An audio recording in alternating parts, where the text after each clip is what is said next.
Hi, I wish you a happy new year.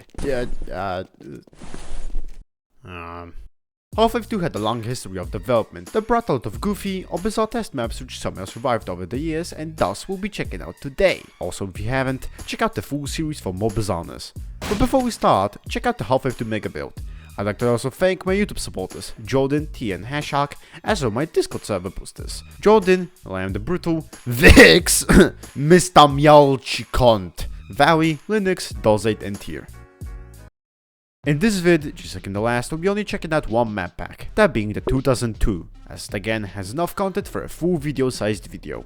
Starting with AI_series, it's mostly maps that have shittily navigating Barneys. Most important from them is Stairs, as it introduces climbing Barneys, as well as platform on which the Barneys just get stuck trying to avoid eye contact. There is nothing you can do to move them, they're just stuck there. AI Phys Room 1 throws you into a bar fight with a zombie. While Stairs you can pick up and smack the zombie with pretty much almost all the props, it doesn't do anything. Besides, the left click just sucks, although as a compensation the zombie isn't any better. AI Phys Room 1 Viz is a house, a pretty nicely detailed house with all the rooms, living room, a kitchen, a bathroom and box room, as well as a corridor leading to the bar again. Get the fuck out of my house. Thank you. Most importantly, there's this front entrance leading to the beautiful outside and its disabled crows. But more interestingly, there's this extra part which you can only access from the outside. There's a big room and a cell equivalent to a bedroom. Maybe this is where that guy lives. Also, sad that you can deal damage with these props, because holy shit, Gordon's got muscles to throw all these tables and chairs around. APC's cano is surprisingly a cano, with a concrete APC driving straight at you. Luckily, there's a trench to hide in, which completely nullifies the problem. Oh god. At the end you can find a pipe leading to some gravel drop off and another pipe that just ends abruptly. If you're wondering, the APC just pushes around or gets pinned on the wall. The Bugbait series presents you with a choice of either being evaporated by bodycam of soldiers or free Memphis, the Antlands. This map just straight up sucks. You are not even given the Bugbait, which funnily doesn't grant you immunity against the Antland rage. And that's also how it works in retail Half-Life 2. The Bug Glove is granted by your god and savior map logic. Bugbait 2 is a hallway that seems to be taken out straight out of the Depot chapter, aka the Beta Nova Prospect, and has another adjacent corridor with Frey and Plants being too busy hacking at something that they already might have digested, or just at each other out of spite. Well, you guys be. Bugbait 3 is a fortress that has soldiers firing from a high ground at infinitely spawning Antlands, also ignoring a large swarm spawning on the other side. But don't worry, their primal hackage must be taken care of first. Well, I guess it's about time to use that title character. Ugh. I mean, I guess this version of the Bugbait looks a lot closer to an Antland part rather than something. Anyways, throw, wake up, soldiers gone. Bugbait 4 greets you with yet again Depot, the prison section of it. A lever to open up this seemingly useless corridor, and now guess what these guys are doing. Next to them there's a broken fence window which you can climb into, to find a lever and open up the gate that's right in front of the busy Antlands. Honorable mentions, this other lever that opens up factually nothing. As much as I would like to dog on this map, this is the precursor to the gate opening puzzles in a retail game. That is, if you can call them puzzles. And finally, Bugbait 5 goes further with the prison thing, by having 2 corridors with cells, and it's quite tricky. There's 3 soldiers right behind the fence doors by the other hallway, and getting close to them is hard. Luckily though, there are more infinitely spawning Antlands in the cells. The door in the Antland corridor is likely loose, meaning if you get the Antlands to hack at it with a Bugbait that, yes, I spawned in, they have a much quicker way to maul the soldiers. Which after a while happens. While we're at it, take a look at these cells. A hole in the ceiling with a skylight, a shitty radiator, cage, retail sink and a rusty urinal. That'll be around 700k in New York.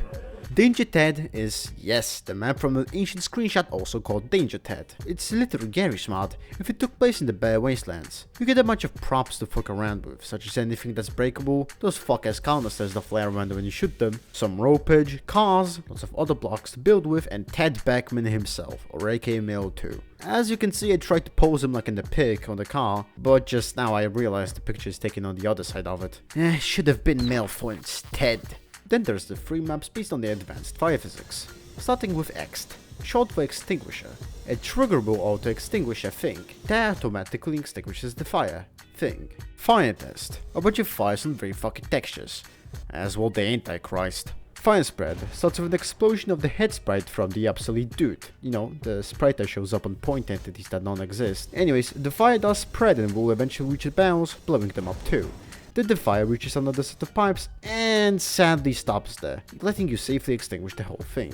Fire Room is a culmination of all the free maps that has a sequence so realistic it lags my somewhat high-end PC. You're in the Borealis, it's on fire, extinguisher, but if you don't extinguish it in time, the whole ship blows up. Sort of, I like to think it does. The fire spreads out constantly, infinitely even, which sucks since you have a limited amount of extinguishers and health charges around. Yes, this is a health charger. If you do make your way around the fire generator, there's a ladder with a trigger that automatically extinguishes everything. Well, then that was stupid. What I do like a lot is the fire actually spreading. Sad in the retail game, it's just cut down to an effect that damages over time. Also look out for the explosions since safety is first. Half a phone has its series. You'll never guess. What's interesting is it's a full-on port. Sure, all the textures are a piece of newer ones. One of the lesbians is Alex instead, scientists are Clinus, this vent vomits out errors, targets out the obsolete guy again, and there's also this sequence. Sorry, sir, you know I can't let you through here without your good friend Superfly Johnson. Just kidding, Gordon. You go on through.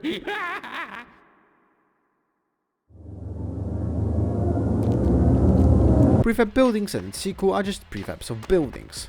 Most interestingly, there's the 2002 E3 Strider Skybridge, the sewer house that gets reused in Half-Life 2, and an area version of the Ravenhorn Church that has a little graveyard and an interior. I am Father Grigori. Prefab Dogs is the same dog, but it has a brush version of one of the tugboat motors from the retail game, as well as shaft above it, which later gets reused in D3C 1708.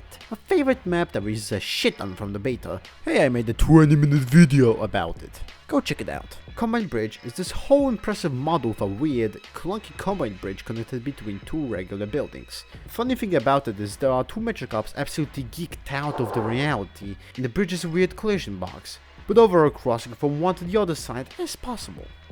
Bomb Station starts off with us sneaking on two shotgun-wielding Metrocops with a stun baton. If you ever tried this out in Gmod, you may know that Metrocops absolutely suck with these. They fire twice before getting injected with no mechanical reproduction simulation.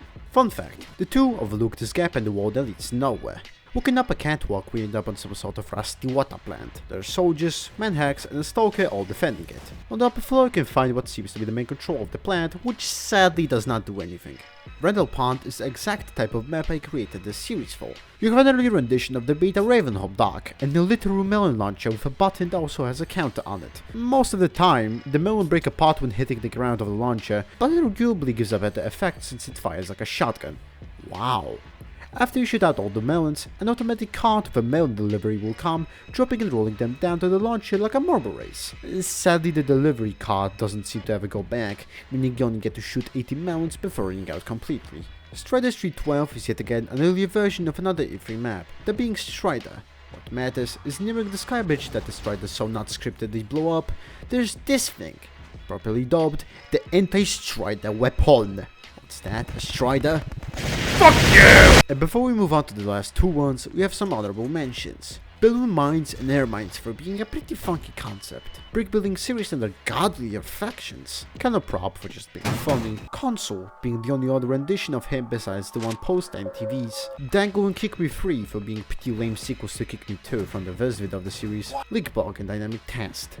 Heaven God that has a flying APC on start. Scream Eyes for being meerkats if they were invented by the Combine. Testrom Impact that has a brush washing machine that can be disconnected from the power. Hey! And Submarine, a big rack with a whole interior and a scary ass song playing. The fuck is it coming from? Hail, Freeman. Ja pierdolę! Fuck, John. You have dog shit music taste. Predator, a dev map with these Water Onyx models which are called Predator. Very not fitting by today's terms. By the way, fun fact, this model can be also spawned in the retail game. But what matters is this one specific player height reference texture. You may have seen it already, but have you ever questioned who the fuck is that? Because I did in that moment. It certainly cannot be Gordon Freeman since the only model used outside of renders is this shit ass. So who is it? Well, if you open the full leaked texture repo, found around for almost 4 gigs worth of TGAs, you can find an original uncompressed version of the texture. Found around with the texture and you get this.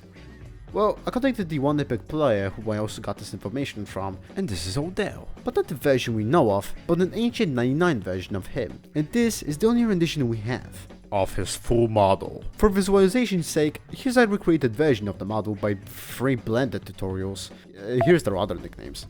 And lastly, Zoo Extra, which features the whole Beta Citizen family, including children, every high person, and Dr. Cold, the beta version of Kleiner creepily standing behind females.